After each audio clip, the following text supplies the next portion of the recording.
This beautiful display of our humanity and relationships and all of the mirrors that we encounter, they are fundamentally in service to helping you heal the relationship you have with yourself. And it's wild that we might be totally unaware that that's what's happening. We might be totally unaware that that's what we really want. You know what I find interesting about relationships is how closely tied they are to the fulfillment of what it is we are ultimately searching for inside of ourselves. What do I mean by that? What I mean is, as a human being, we are fundamentally searching for something. You could also say we are deeply longing to understand something or to connect with something. In relationships, serve a vital function in helping us unite with whatever it is being searched for. Now, of course, we have our human hang-ups that misunderstand all manner of things. And in the play of relationships, it's so easy to assume that the other person has what it is we are looking for.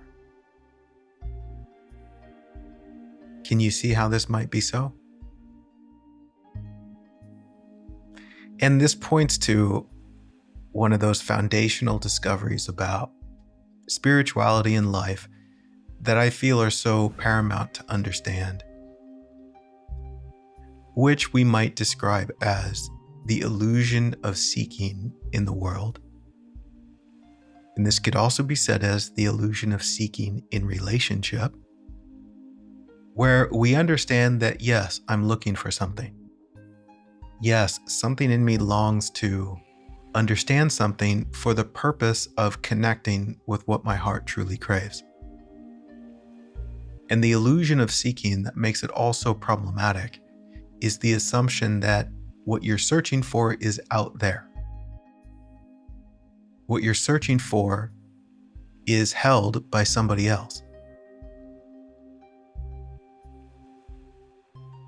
And in that assumption, it can make it appear that someone is either giving it to you or they are withholding it from you. And what a disaster that sets up.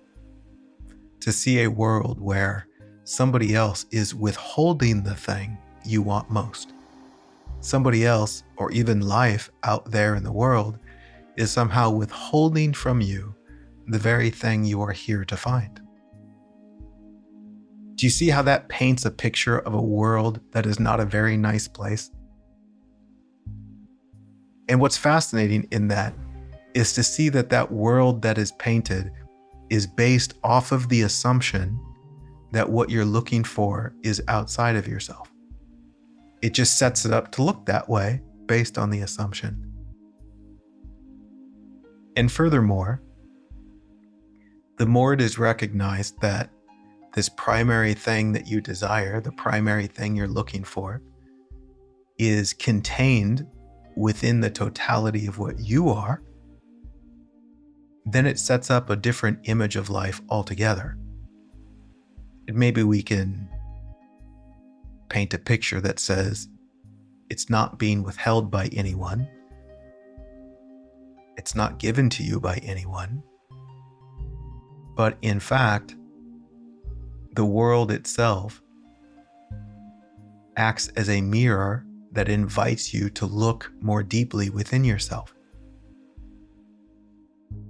And in the illustration of that, can you also see that that is the mechanism of relationship? Where to be in relationship with anything is to show you yourself. The act of relating is what allows for you to experience yourself. Without relationship, there is no experience of self.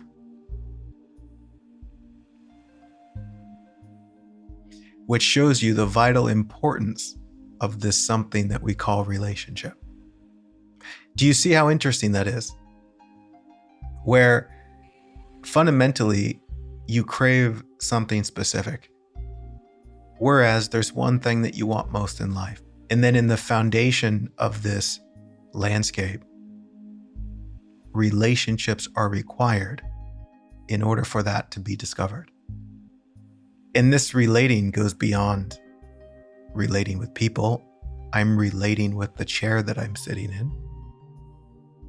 I'm relating to this microphone in front of me. I'm relating to this room that I'm in. To really dive in, there's some fundamental things we need to get a grasp of or understand, or at least illustrate, that helps this discovery seem a bit more clear. As I said, relationships are a mirror. They are showing you yourself. For example, as an illustration, if I wake up in the morning and I step outside and I see a tree, and I think to that tree, I hate you, tree. You're so annoying. I wish you didn't exist. What is the tree showing me? If the tree's a mirror, what is it showing me? Really look at this, right? Imagine you wake up in the morning. It's a brand new day. You step outside and you're pissed off at the tree. And we have to use the tree here because we have to detach a little bit from our personal relationships to see the principle more clearly. But can you see that it's profoundly true that before you were bothered with the tree, you were bothered with yourself? There was something going on inside of you with your relationship with yourself that was then projected onto the tree, whereas it looked like the tree was pissing you off. So the mirror of the tree is simply to say, you are pissed off. And how wonderful for the tree to stand there and hold space for you. To see yourself. Now, isn't it interesting in this human experience to step outside and look at the tree and hate the tree and truly believe that it's the tree? Isn't that fascinating? Now, we might say, well, that's silly. Of course it's not the tree. The tree didn't do anything. The tree's just standing there. Hold on, we'll get there. I'm pointing to a principle that is true all of the time, whether you're mad at the tree, mad at the chair you're sitting in, mad at an organization, or mad at your family or your partner. I'm pointing to the mechanism of relationship in the way that it is holding space for you to see what is going on inside of you. Furthermore, let me ask this question about the tree. If I step outside and I say to the tree, "You're such an ugly tree. Look at you. Your branches are all crooked. You're not even standing up straight. You're so ugly." And the follow-up question here is, am I speaking to the truth of the tree? Or am I simply sharing how I am perceiving the tree? And isn't that fascinating? There's a tree there, and I can see it as ugly. Does that make it ugly? No, but I can see it that way. And equally fascinating, as I see it as ugly, where is the ugly felt? As I hate the tree, where is the hate felt? Isn't it interesting that the ugly I think I'm giving to the tree is the ugly I experience? The hatred that I'm giving to the tree is the hatred I experience. And yet the tree just stands there, being what it is. This speaks even more to the mirror principle. Whereas, whatever it seems like I'm giving to another, I'm giving to myself. And in the illusion of things, it might look like the tree is giving it back to me. Do you see that illusion? If I'm giving ugly to the tree, I can say, no, it's because the tree is ugly, therefore I see ugly. The tree is giving me ugly. Just like giving the tree hatred. You could say, no, it's the tree's fault that I hate the tree. Therefore, the tree is giving me hatred. I feel hatred because of the tree. This all speaks back to the original intent of spirituality, which is asking the deeply honest question, wait, what the hell is really going on? And can you see in the misunderstanding that assumes it's not a mirror, that assumes it's really the tree giving you all that crap? It makes for a very complicated human experience. Yes, there is what it looks like. Furthermore, there is what it can look like. But the deeper question is, what is actually true? Which is similar to the question of what is actually real.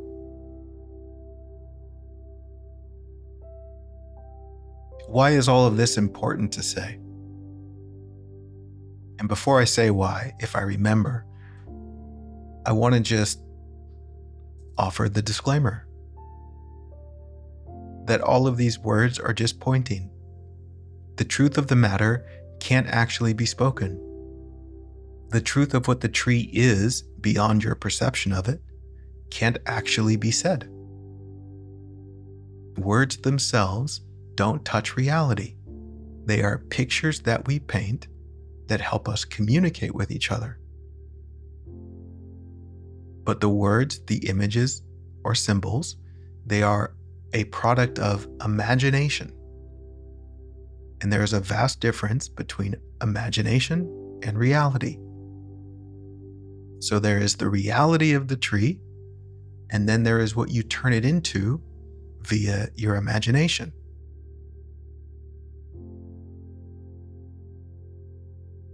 And so, let me continue to use these silly words to point to something that is much more deep than the words. And that is that this beautiful display of our humanity and relationships and all of the mirrors that we encounter, they are fundamentally in service to helping you heal the relationship you have with yourself. Like we talked about earlier, there's something that you are fundamentally craving. And relationships are acting as a mirror that are helping you connect or unite with the thing that is craved. And there's 1,000 different ways to talk about or identify, give a name to the thing that you want most. But we could also describe it as a healed relationship with yourself. And so when you wake up and step outside and find yourself pissed off at the tree, seeing it as ugly, that is a mirror that is exposing what's going on inside of you, which is to some way say that there is conflict in the relationship you have with yourself. And that conflict is being seen on the surface as a doorway to healing that conflict with yourself. And this is what all of your external relationships are desperately trying to do is to help you heal the relationship you have with yourself. And it's wild that we might be totally unaware that that's what's happening. We might be totally unaware that that's what we really want. It's almost like saying, and again, I'm using silly words, what you want most is peace, but you can't have peace because you're in conflict with yourself. And so in order to have peace, you need to heal the conflict you have with yourself. And all of your relationship drama is exposing the conflict you have with yourself. All the judgments you have towards others are only possible because you have these judgments towards yourself. You know what's funny as an illustration? Let's imagine that there's somebody out there who desperately wants a particular type of relationship in their life. Like, oh, if only I could meet Mr. or Mrs. Right, then my life would be solved and I can be happy for the rest of my life. The classic if only. If only I found the right person. Don't you see how much that would be completely irrelevant if you still hated yourself? If you still judged yourself? If you still felt terribly inadequate? What I'm alluding to, and it could take a much longer time to actually go there, but I'm alluding to the realization that no matter what you think you want in the world, that is just mirroring something that you more deeply want inside of yourself. And there's no problem that you might have an image of what that looks like on the surface. It's a beautiful inner statement to say, gosh, I desire a deeply beautiful relationship with another human being. That can be a very deeply sincere thing to say. But here's what I'll tell you. In order to have a deeply beautiful relationship with another human being, you have to have a deeply beautiful relationship with yourself. And quite honestly, and I say this super compassionately, because of the misunderstanding that thinks the prize is on the outside, when we hear that sincerity that says, gosh, I want a deeply beautiful relationship with another human being, what we're secretly saying is, I want another human being to rescue me. I want another human being to love me because I'm doing such a terrible job loving myself. Which is effectively to say, I want to hide behind another human being.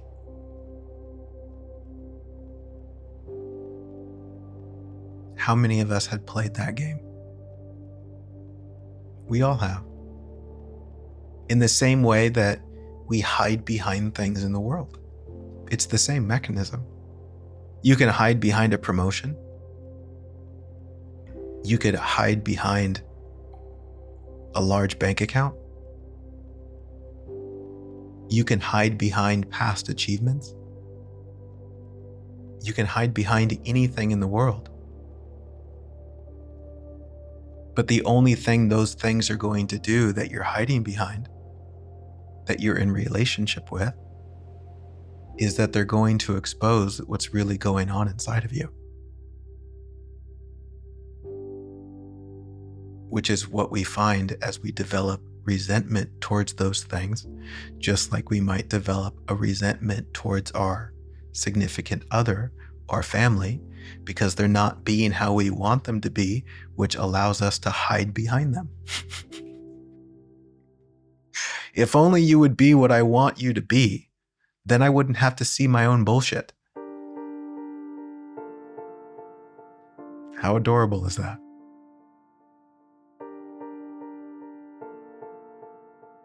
And this is the thing about relationships.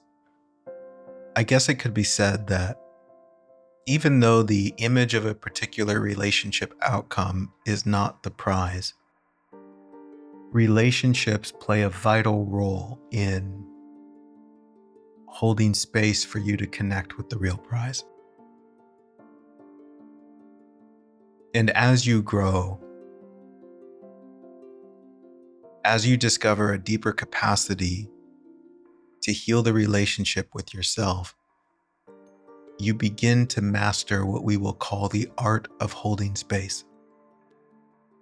And likewise, it's incredibly helpful to share space with somebody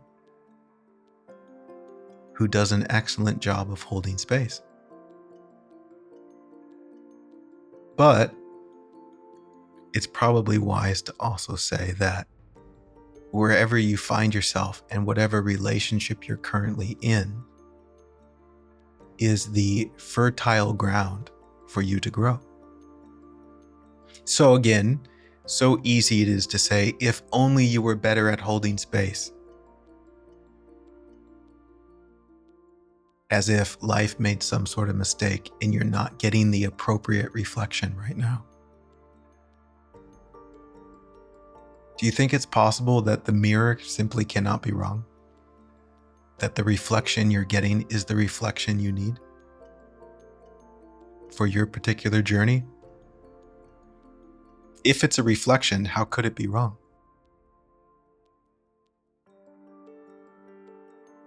It's like looking into a mirror and you see what's coming back at you, but what you're seeing come back at you is simply how you are seeing. So the question isn't, how do I change what's in the mirror? The question is, how do I see something different? And ultimately, to see something different is to see something with more love. Because if you're seeing something that you don't like, what you're seeing is your judgment. Right? If you see something ugly and you don't like the feeling of ugly, you're the one that's seeing with ugly eyes.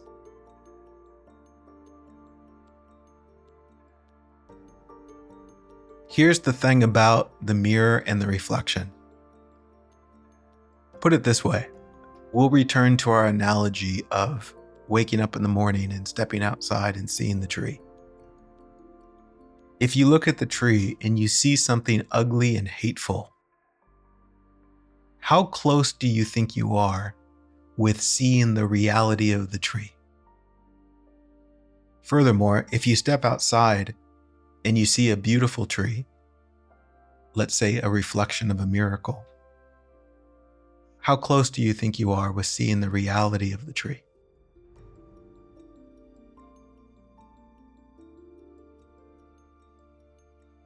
That's my way of illustrating that the further away you are from seeing the truth of something, the more painful it will be. Which is also to say, the more you have judgment of something, the more painful it will be. And the closer you get to seeing the truth of things, the more beautiful it will be. And so how do you heal what you see? See more of the truth of what's actually happening. Then, of course, the mind says, okay, but how? Well, in one way, I hope that you see that that's already happening. This is the journey you're already on. And everything that you experience, every reflection you encounter, is somehow inviting you to get the message that helps you see things more clearly. You know what's funny? And not only is it funny, but it's epically beautiful. And this isn't some cute spiritual thing to say. It's deeply true that the totality of life,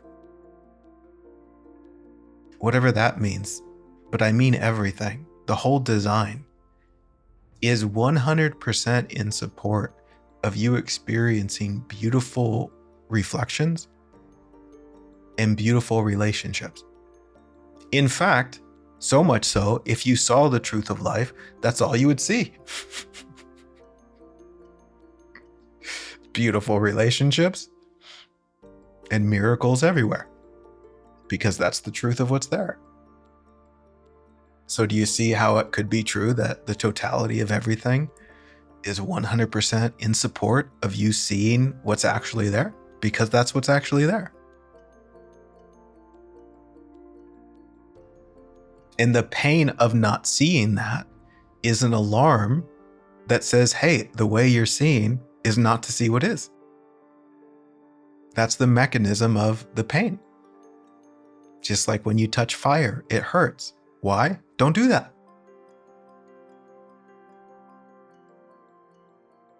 The pain is not against you. It's not a punishment. It's there to get your attention. The ugly feeling when you look at the tree is an ugly feeling that says something's wrong here. Yeah, the way you're seeing. In relationship, or when there's these weird vibes, it's like, oh, something's wrong. Something's off. Yeah, the way you're seeing. And so what does that present? It presents an opportunity to get deeply honest about what's really going on. Which in a relationship setting, and I love this sort of illustration, like if I'm in my relationship with my partner and I feel like there's a weird energy, like, wait, am I being ignored? Is something wrong with you? Something feels off. Something feels gross. Oh, it's time for a conversation. Hey, what's really going on here? Do you see that? Seeking to understand? Or if there's conflict in a relationship, there's the deep honesty of, hey, here's what's going on inside of me right now. I'm scared. I feel like this. I think this. And it hurts to think that. Do you see that as a pathway towards healing? To simply be honest? Do you see that it's the same inside of yourself with your relationship with yourself? And comically, and I have to say comically gently because whoever's listening might have this experience and it's wrapped up in a bunch of pain, but so much in our attempt to figure out relationships, we're trying to be very strategic in an effort to avoid being honest. In an effort to avoid vulnerability. In an effort to avoid exposing our heart.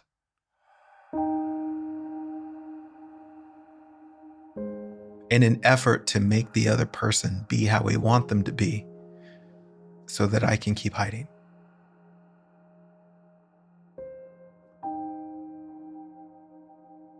And this is very much in alignment with how we as human beings just live our everyday life.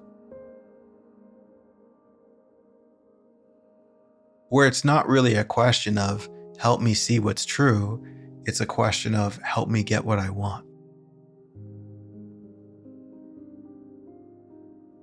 Because we're confused about what we want. We think we want something in the world.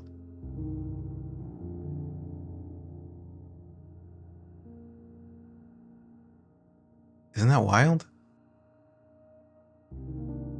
And beautifully so, because we're adorable human beings and we're super innocent. We are terrified of honesty because it threatens the thing we want in the world, the outcome we're holding on to, which is an outcome we're also hiding behind. Do you notice this in relationship? Why is it so dangerous to be honest? To be vulnerable? Why is it so dangerous to let the truth be the truth? Because you don't know what's going to happen. Because you might not get the outcome you're holding on to.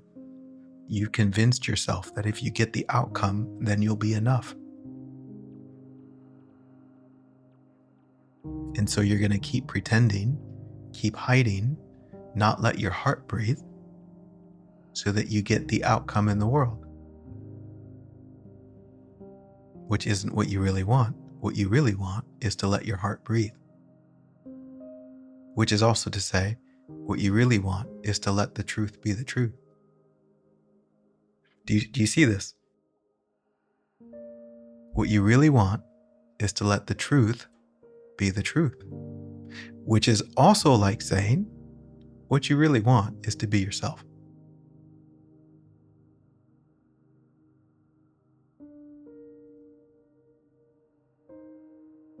And furthermore, as it relates to beautiful relationships, how can you dive into such a depth of intimacy without the risk of vulnerability?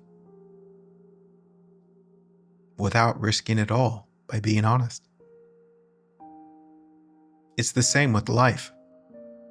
Again, remember, your relationship with another human being is the same as your relationship with life and also with yourself.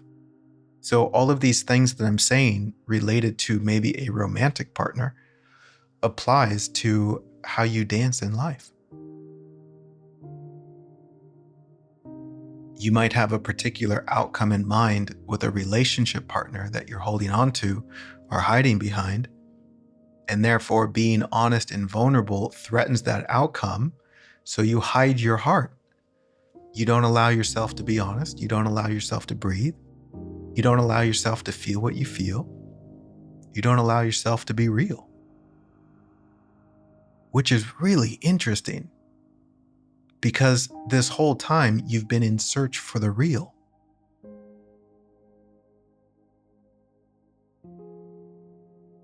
As you've been running around chasing things in the world, you came to some sort of conclusion that this all feels inauthentic.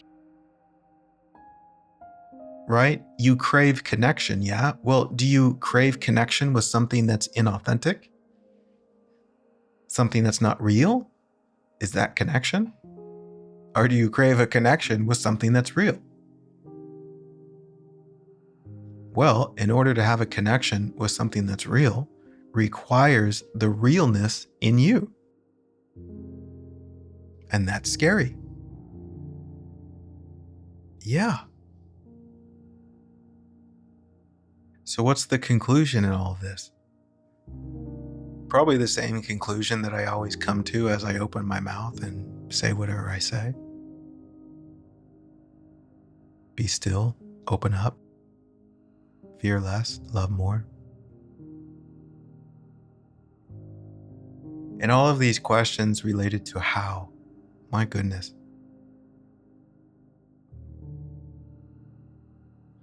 What I really want to tell you is that there is such a ancient wisdom inside of you that can guide you through your life moment by moment. But that wisdom is going to be guided by your deep self-honesty,